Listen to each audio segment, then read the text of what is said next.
A lot of people say that this is the second Great Depression, but I don't really feel that that's true because people don't know what people really went through in the Great Depression. You want to watch The Sting. That shows a little bit of it. So does Grapes of Wrath. But I think it is a technology craziness that we're going through. It's a technology meltdown almost.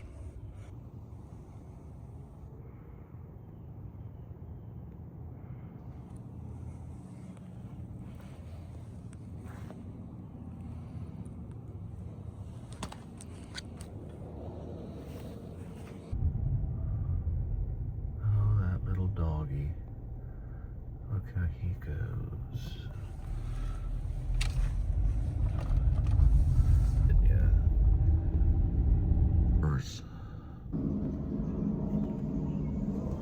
Listen, got dogs and guns all day long. Blah, blah, blah. Ain't nothing more powerful than the mighty pen. And probably these things too. Alright, hopefully I got the 2 installs for Birdhouse Securities. If not, I got the Black Cat Smart House systems as backup.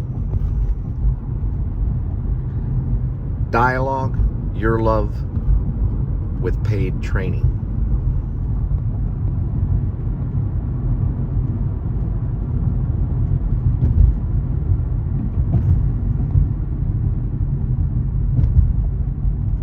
I'm learning about the Sting right now. It's set in 1936, Paul Newman.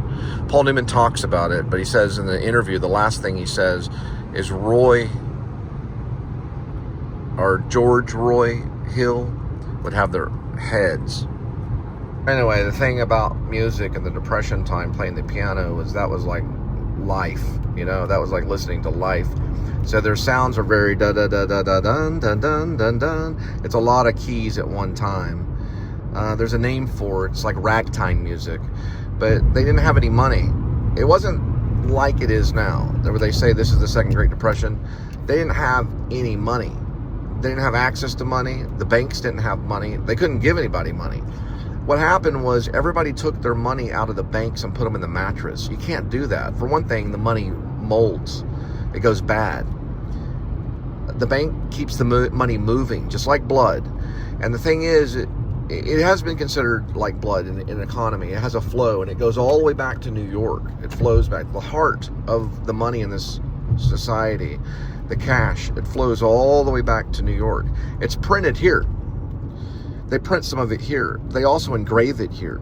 Then they ship it to a federal bank. Then that federal bank starts to outflow it. It ends up in New York, and then it flows back into the country again.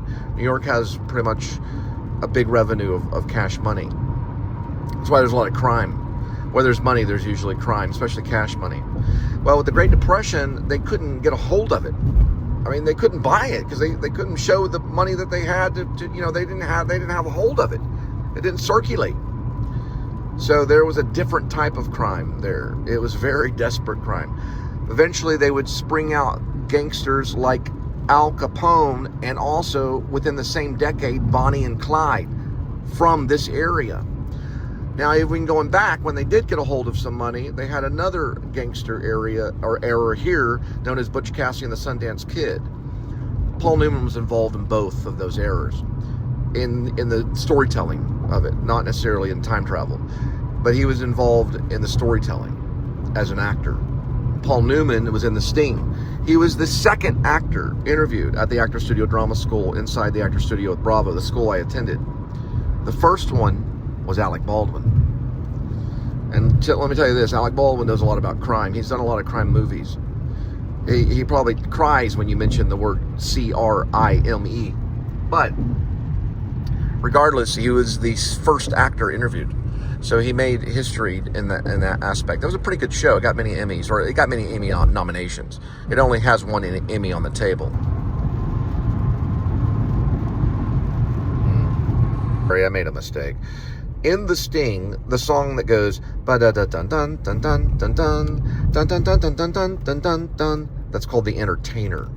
Sorry, I said The Piano Man, but it's played on the piano. It's called The Entertainer. It's one of the most famous songs in the world. You hear it on most all ice cream trucks. It goes, well, down here you do.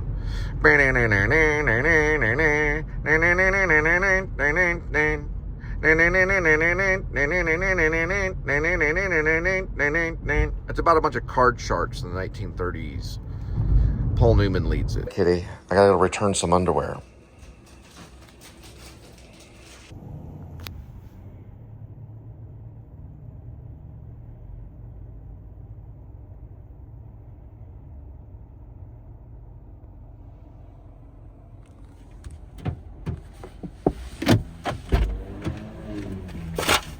What was that? Oh, it's a bunch of like hot dogs.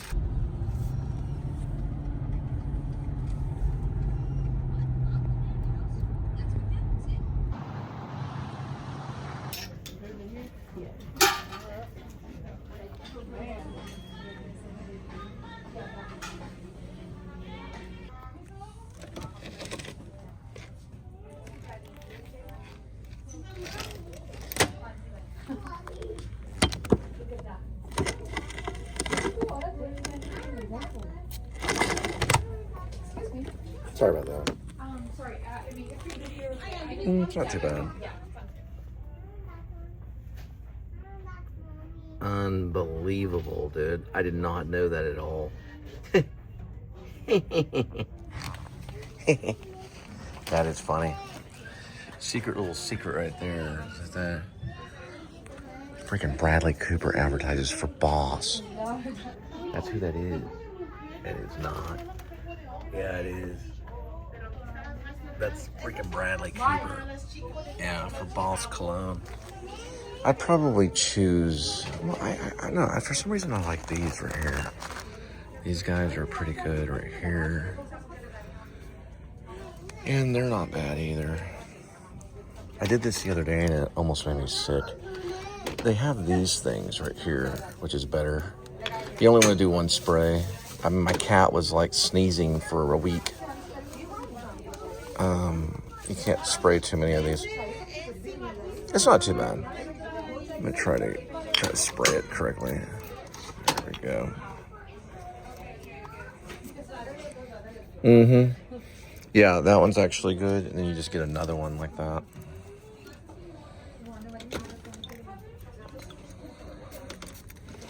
Stuff kind of can calm you down. I missed it. Okay, that's just how I am. Try it again. There we go. Let me see. Move this one over this way. It's not too bad either. This one right here. But you know, it's good to leave smelling like Bradley Cooper.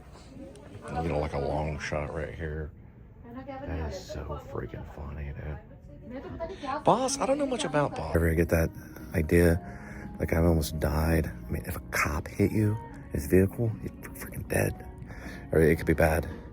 I don't know. I didn't know. All I know is he peered behind me. But Cooper played a villain cop, in A Place Beyond the Pines with a guy named Ryan Gosling is in it too. There's a lot of good actors in that. There's another one too that I can't think of his name. Shame on me for only remembering the stars. But regardless, it's pretty good. It's A Place Beyond the Pines. Place Beyond the... I just said that earlier. A Place Beyond the Pines, not the Hines. It's more like Hugo Boss. A Place Beyond the Pines. Yeah. Fran. It has a F-A-R-N. Fran. Friends. Almost sounds like France. Yeah, it's Fran. I gotta look it up, unfortunately. He's a brilliant director. Cooper's pretty good too, but the guy that directed that's brilliant when it comes to directing. He knows he's okay. Friends. He has to get approval by Spike Lee. He's like, Spike Lee, am I a good director? Yes, Bradley, you're a good director. I was paid by Martin Scorsese to say that. When you think of A Place Beyond the Pines, you think of France, right? So it's Cienfranc or something like that.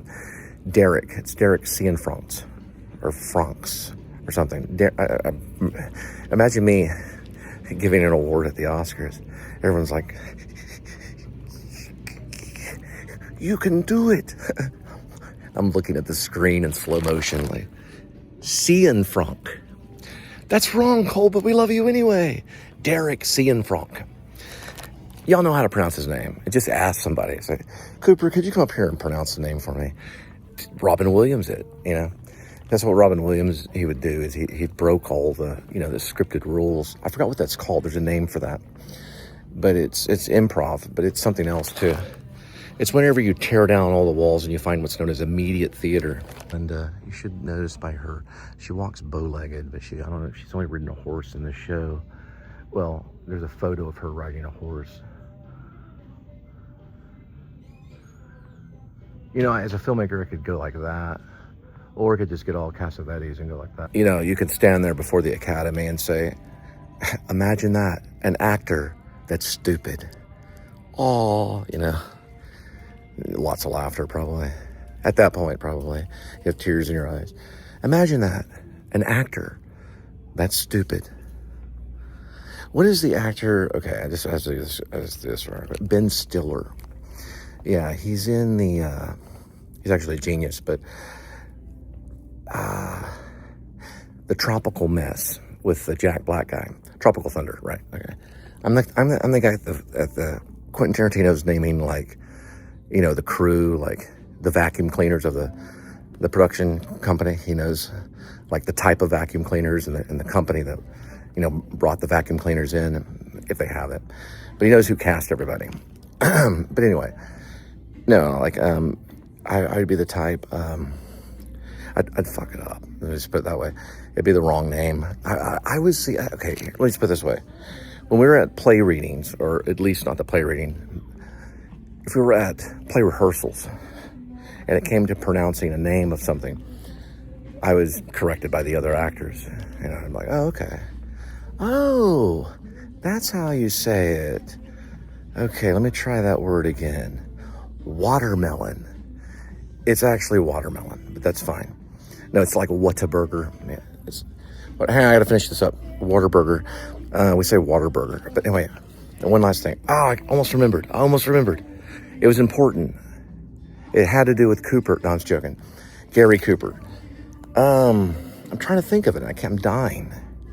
Do they not fit? They don't fit? Are you... Okay. Where do they look like? Do you have them? These are the old ones. Already have a plan. I'm just going to pretend like I never met Bradley Cooper, which I never have. He could be the devil for all I know. I've never met him. But at the Academy, of course, when it comes time for me to introduce something, you know, maybe like whatever it is, I would, what did they do the introductions for, like Best Actor and stuff like that? I'd be like, it's announcing the best winner, right? So it'd be like, and the winner is Bradley Cooper. Because it could also go by Cooper, but I don't think that's probably not funny. Look at all these brawl sizes and stuff. No, Bradley Cooper, because it would be instained for the rest of his life. There's actually a poet named Cowper. He worked with John Newton on a poem called Amazing Grace. It's spelled exactly the same, only it was pronounced Cowper. So I'd look over him and go, hey, I got a good story to go with that one. Exactly. Remember, finally, I mentioned Ben Stiller. I finally remembered Simple Charlie, right? Could you imagine Simple Charlie? Like, and it's not really that funny, but it is kind of funny though. It's like Simple Charlie. It's not Simple Charlie though, but I call it. That's how I am. It's not Simple Charlie. What is it? The real name. He's the one that he wears like white makeup and he's surrounded by a bunch of Vietnamese, and he has the Dream movies in his head. That guy. Oh yeah. This guy named Ben Stiller played him. I want to say it's Simple Charlie, but it's something else. Tropical Thunder. Well, you just think about what Simple Charlie did. Simply Jack. All right, Simple Jack. Because Jack and Jill went up the hill. Simple Jack. But everyone calls him Simple Charlie. Yeah, it's Simple Jack. And I would have played him just like this. You know, just normal Simple Jack, right? Where my movie dreams play in my head. They actually have shirts that say press start. These are really nice shirts to wear for school. Well, any new shirt is a nice one. That's still pretty cool though. A soccer shirt.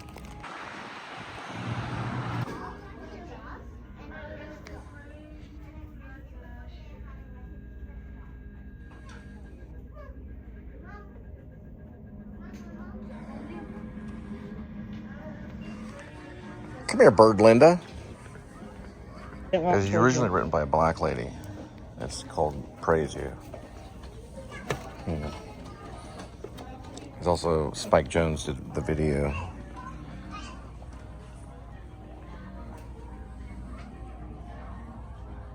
Dad life. This is pretty cool. What is your focus? Mm-hmm. What is your focus?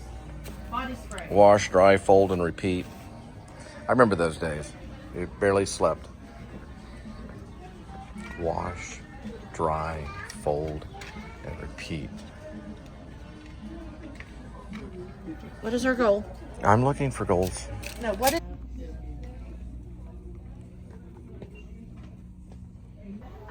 Bert Bees. Yeah, this is my neighbor. I lived next door to him when he was still alive, and he lived in a shack in Parkman, Maine. Or near Parkman, Maine, right by Guilford. Deep cleansing clean. He's got, it's all Clorox products. It's owned by Clorox. It was Johnson owned it. Yeah, it switched to Clorox. I met this dude right here. I lived in Maine. Oops. And I wrote Escape from Maine. So it's Body Mist. And this is Body Mist gift set. This one's $18.99.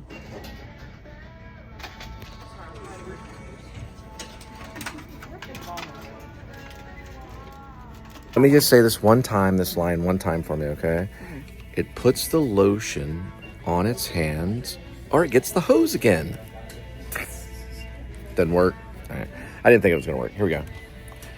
It puts the lotion on. Yeah, you shouldn't talk that way.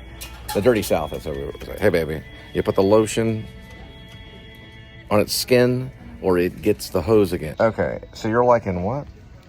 This one, set of 4 body mist gift set, lemon zest, orange, fresh strawberry, sweet peach. What do we know on product name? M-A-Y-I-M. Mayhem.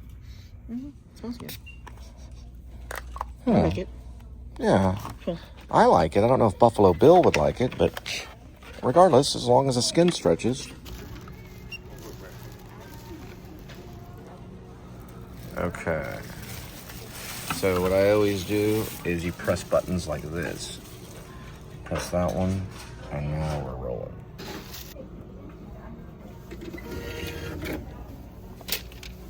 Right, it's barely raining. You can't really tell. It's hard to capture rain on video digital.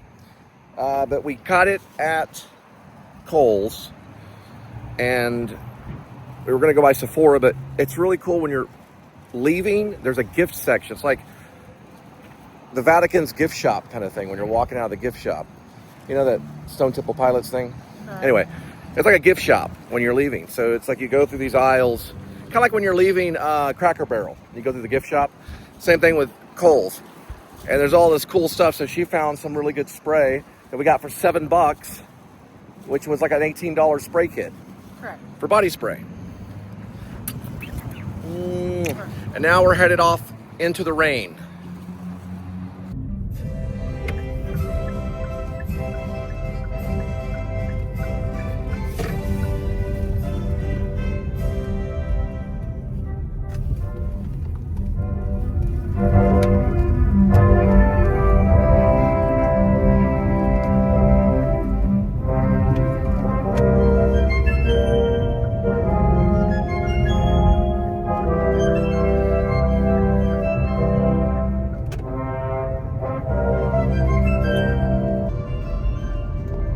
Applebee's. In case, you might as well just call this Copland. Yeah, it pretty much is right off Jacksboro Highway. This is where my father believes like all the crime exists. Like basically, Butch Cassidy and the Sundance Kid, the first place they'd go to is Jacksboro Highway in order to get to Etta's place. Also, by the way, if you're going this way, guys, be sure to look about right there. That was the right under that Petrie sign.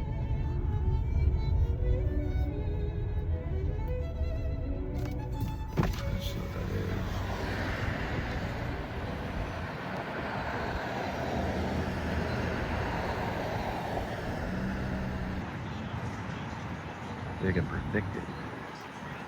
Yeah, and there's a star right there.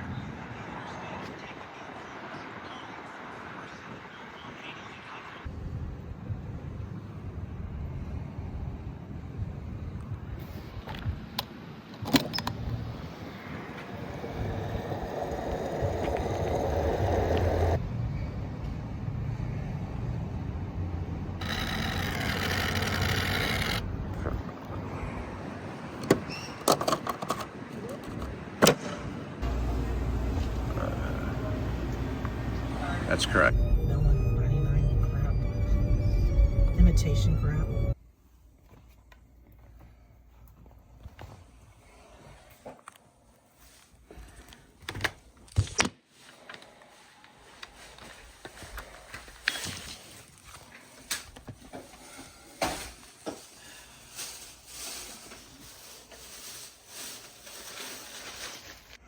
Here we go with today's kitty. There is one kitty, 9 lives, and each cat life has a number, numbers 1 through 9. Swirl the kitty food. Pick a cat food. Today's kitty will be having fancy feast tuna grilled. Okay. Here we go. One big scoop for kitty. Big old fat kitty. All right, we've moved on and progressed. We have a slow fade out. For some reason, it went in transition. The slow fade in over here, but it says slow fade in right here. This is after Outlaw Woman. Webcam meeting moments later. Interior Jay's car, late morning on Jay's iPhone. A webcam is in process. Lisa sleeps in the passenger side. Jay stares at his online meeting of loud and overly funny salespeople for ADT. 8 boxes appear on his iPhone screens. In each box, a talking head. Most are in the car driving or sitting behind a large office desk on webcams. Box 1, the talking head talks. It's a real person with some weight on their face and a creepy stoner smile. Salesman voice 1. He speaks in a floating box among 8 other boxes on the iPhone screen. Jay's face appears in a box at the bottom. We see that he is sitting behind the wheel. Lisa snores next to him. We do not see her in the box. He shields the fact that she is with him, like the Bandit would Sally Fields in Smokey the Bandit if Burt Reynolds had to be in a sales webcam meeting for Google's Meets. We got Josh Newman, the beat boss, Fort Worth. Nicholas Lefty from left field, Fredericksburg. Major laughter rises from the speaker. We see Jay's iPhone screen again. The 8 boxes are filled with salesmen, mostly smiling and not talking. It looks like a Brady Bunch disaster. Connor Parkman Richardson, the Saint. Sari M., the Princess of Houston. Maggie Jewell of Dallas. Okie Dokie Darrell, Oklahoma. And last but not least, at the bottom of our screens, most likely, Jay Straight Up River Oaks, the noob. Jay waves at the iPhone screen. A bunch of thumbs ups float upward from bottom to top of the virtual boxes.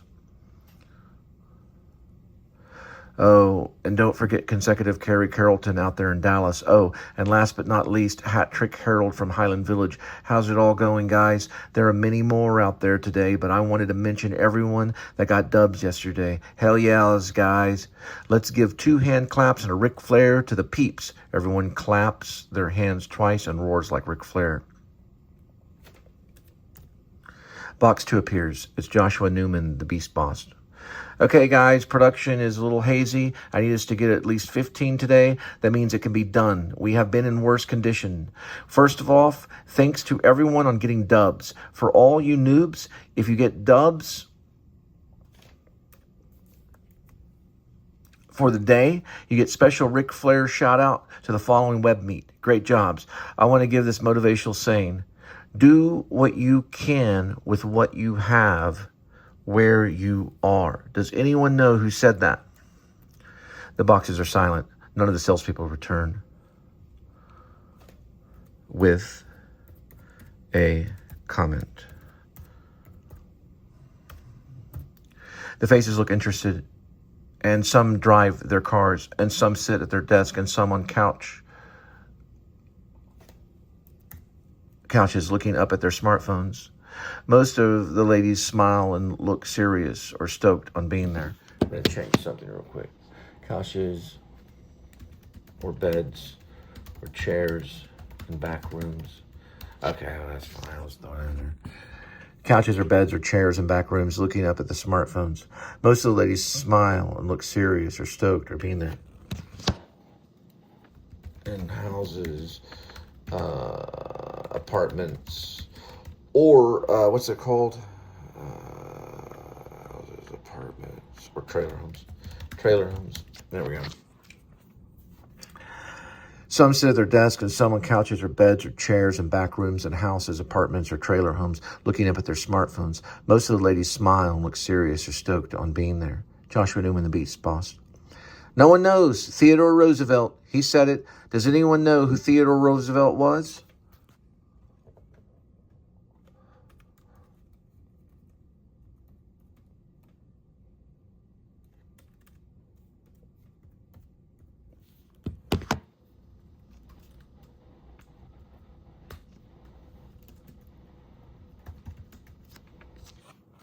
A lull.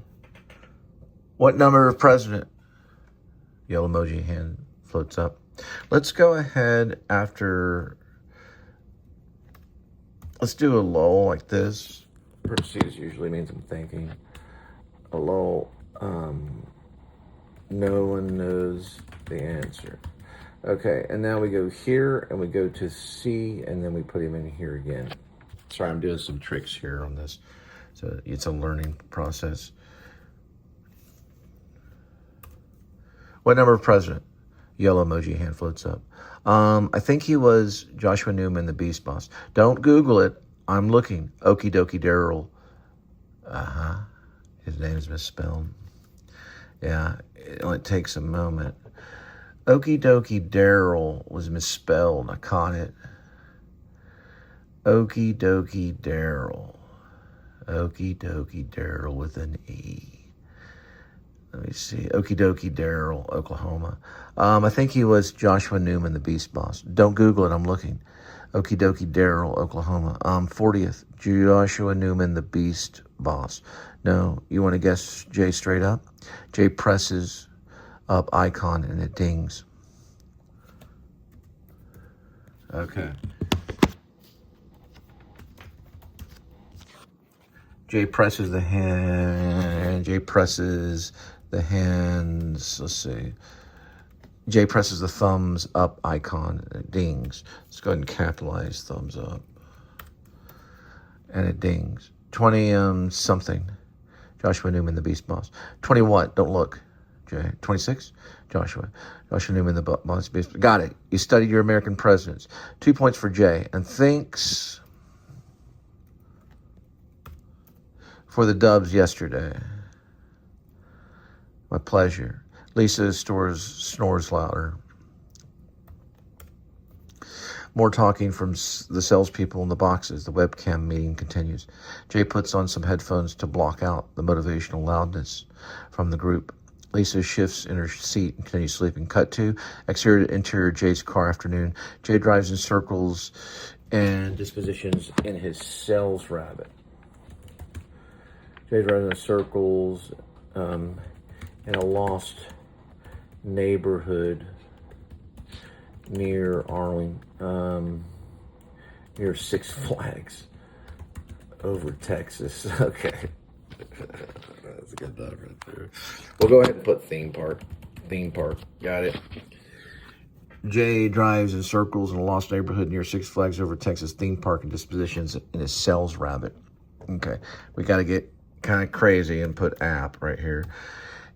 We see 5 houses go from purple star NHO to NMIH houses, and one house turns to green, go back. Green circles pointing an arrow. This is actually arrow, right? Arrow left on his smartphone screen. Your Love with Paid Training, page 12.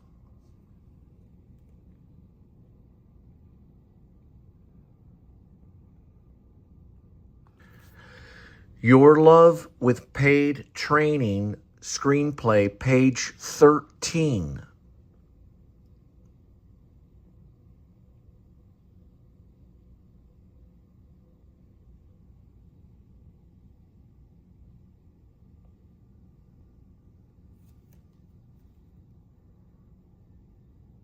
Your Love with Paid Training, page 14.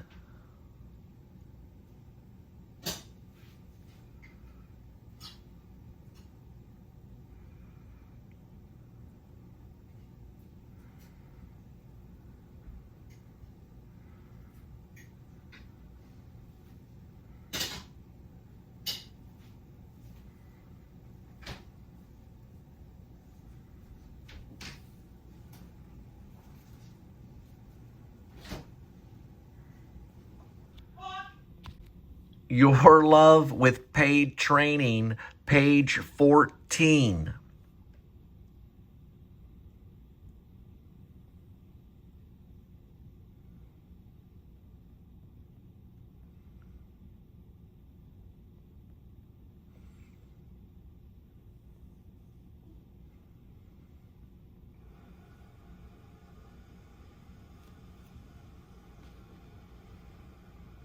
Your Love with Paid Training, screenplay, page 15.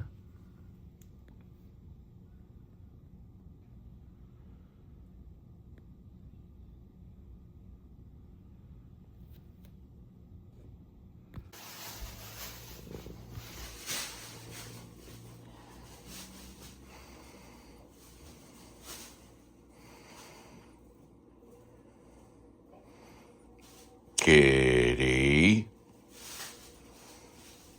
No. Give me 5. Ow. Give me 5 without biting me. That's good.